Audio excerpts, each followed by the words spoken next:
जैसे कि आप देख सकते हैं एंड्रॉयड का लोगो घूमने के बाद।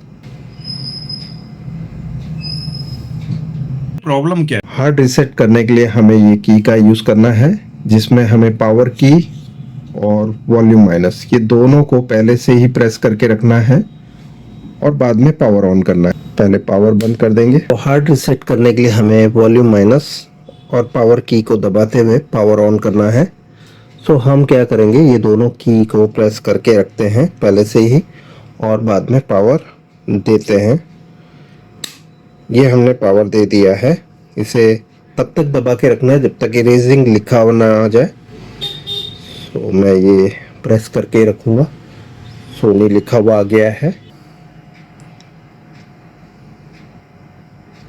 सो यहाँ पे आप देख सकते हैं इरेजिंग होने लगा है। इसका मतलब अब ये जो सॉल्यूशन है वो हो जाएगा, बिकॉज अभी हमने हार्ड रीसेट किया था।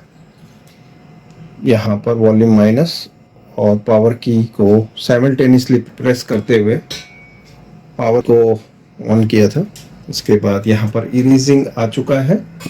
अब हमें वेट करना है जब तक ये पूरा प्रोसेस होता है। पेशेंस का काम है। पावर बंद नहीं करना है इस समय पे, जिस समय पे काम हो रहा है। कॉन्स्टेंटली वॉच करना है